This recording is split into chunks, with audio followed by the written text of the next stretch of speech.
Assalamualaikum warahmatullahi wabarakatuh. Perkenalkan, nama saya Nadia Sari, NPM 2517051009. Saya di sini akan mengerjakan tugas pengganti, yaitu menjelaskan materi.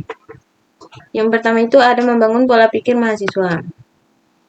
Mahasiswa harus mulai berpikir, tidak hanya belajar untuk lulus, tapi belajar untuk siap menghadapi dunia nyata. Salah satu cara utama untuk membentuk pola pikir ini adalah melalui Organisasi mengajarkan tanggung jawab, komunikasi, kepemimpinan, dan problem solving sejak dini. Pengalaman dan riwayat organisasi dari Kak Putra, itu Ketua Umum dari Himakom Unila 2025 sampai 2026. Selanjutnya anggota bidang kaderisasi Himakom 2024 sampai 2025. Yang ketiga, staf ahli Komisi Advokasi DPM UKBM Unila 2024 sampai 2025. Selanjutnya, anggota bidang Kominfo Forma PMPAP FMIPA 2024 sampai 2025. Selanjutnya ada panitia PKKMB Universitas Fakultas Jurusan 2024. Selanjutnya ada panitia studi lapangan ilmu komputer 2025. Dan yang terakhir ada delegasi peserta LKMM TM Nasional 2025. Apa tujuan kamu ke sini? Itu apakah hanya ingin lulus atau cepat kerja atau ingin membangun versi terbaik di sini? Karena setiap tujuan itu butuh proses berbeda. Kalau tujuannya besar, maka usahanya dan perjuangannya juga lebih besar.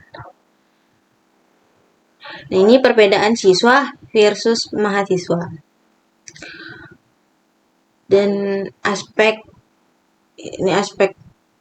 tingkat pendidikannya, mahasiswa perguruan tinggi, universitas atau politeknik, siswa sekolah, jadi itu SD sampai SMA atau SMK. Nah, ini kemandirian, mahasiswa itu mandiri, mengatur waktu dan belajar sendiri. Sedangkan siswa masih dibimbing guru. Aspek cara belajarnya, kalau mahasiswa itu diskusi, riset, project basic, analitis. Sedangkan siswa menghafal, mengikuti kurikulum. Aspek perannya, mahasiswa lebih bebas mendapat dan mengambil keputusan. Sedangkan siswa, ruang keputusan terbatas. Aspek pengembangan dirinya, aktif organisasi, magang, portofolio. Sedangkan siswa fokus pembelajaran dasar. Aspeknya persiapan kerja, mahasiswa mulai membangun karir dan pengalaman, sedangkan siswa tahap eksplorasi minat. Selanjutnya ada realita pendidikan masa kini. Banyak lulusan sarjana belum tentu langsung dapat kerja, dan banyak juga mahasiswa bekerja tidak sesuai jurusan, dan banyak mahasiswa stres, toksik, dan kehilangan arah. Pesannya, ijazah saja tidak cukup, kamu butuh skill, jaringan, mental, dan pengalaman. Dan salah satu tempat membangun itu adalah organisasi. Apa yang harus kamu lakukan sekarang? Jawabannya adalah mulai dari sekarang, bangun diri, jangan cuma dari jadi mahasiswa pasif, ikut organisasi, lomba, relawan, dan komunitas. Yang ketiga itu asah skill, komunikasi, dan problem solving. Intinya bukan harus sibuk, tapi harus produktif dan terarah. Alasan mahasiswa tidak mau ikut organisasi seperti tidak punya waktu, takut mengganggu akademik, takut keluar dari zona nyaman, takut tanggung jawab, tidak melihat manfaat nyata. Semua alasan itu valid, tapi jangan sampai itu jadi penghalang untuk bertumbuh. Yang penting, cari organisasi yang sesuai passion, mulai dari peran kecil, belajar bertahap, tidak harus langsung jago. Persyaratan magang dan kerja. Yang pertama itu pengalaman organisasi, soft skill, skill komunikasi, jaringan relasi, dan kemampuan bekerja dalam tim. Artinya, organisasi berperan besar di masa depan karir. Alumni Ketua Umum Himakom periode 2023. Organisasi memberi lingkaran pertemanan luas, akses informasi, dan mental yang lebih siap menghadapi realita. Apa langkah kamu selanjutnya? Langkah kecil bisa dimulai dari ikut organisasi, kenal senior dan alumni, ikut kegiatan kampus, belajar manajemen waktu, dan tentukan tujuan hidup sejak sekarang. Sekian dari saya, terima kasih. Baik, di sini saya akan melanjutkan ke materi yang kedua. Materi teknik sidang. Apa itu sidang? Sidang adalah forum resmi organisasi yang digunakan untuk membahas, mengkaji, dan memutuskan suatu agenda berdasarkan aturan yang telah ditetapkan. Jadi, setiap keputusan penting dalam organisasi biasanya harus dibahas dan disahkan melalui sidang, agar keputusan tersebut sah dan dapat dipertanggungjawabkan. Musyawarah besar adalah forum pengambilan keputusan tertinggi dalam organisasi.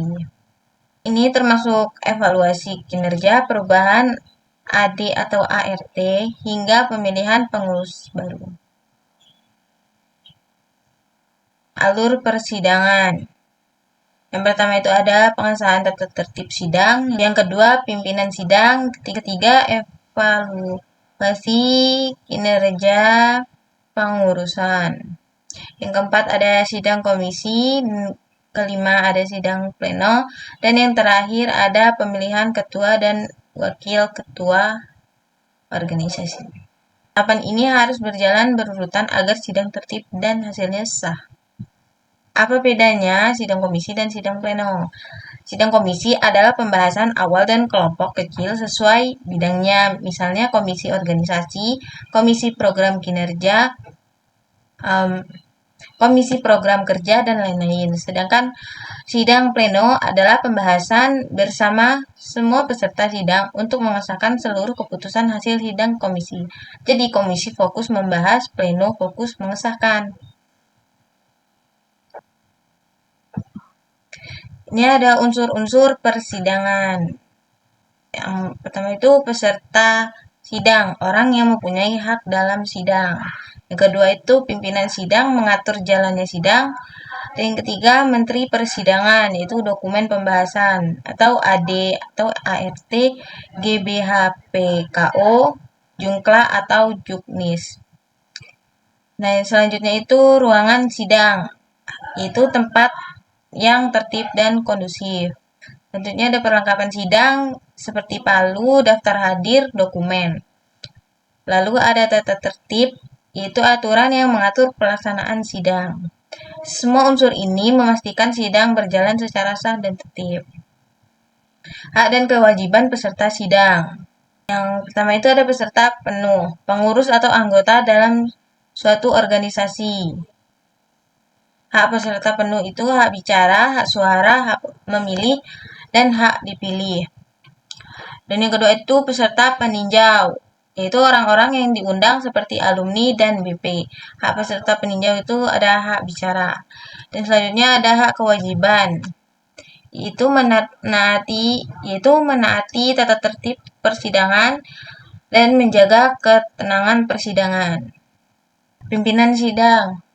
Pimpinan 1 itu memimpin jalannya sidang secara penuh. Pimpinan 2 yaitu membantu mencatat instruksi dan dinamika sidang.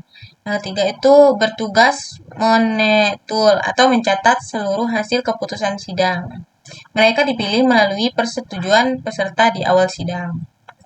Istilah dalam persidangan. Ada beberapa istilah penting yang sering digunakan saat sidang, seperti interupsi, yaitu hak peserta sidang untuk menghentikan sementara alur pembicaraan demi memperbaiki jalannya forum. Dan yang kedua itu lobbying, metode penyelesaian ketika forum mengalami kebuntuan. Yang ketiga itu pending,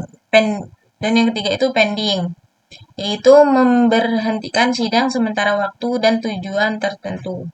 Yang keempat, voting digunakan jika musyawarah mufakat tidak mencapai kesepakatan. Dan yang terakhir, scourging, yaitu penundaan persidangan untuk sementara waktu. Sekian dari saya.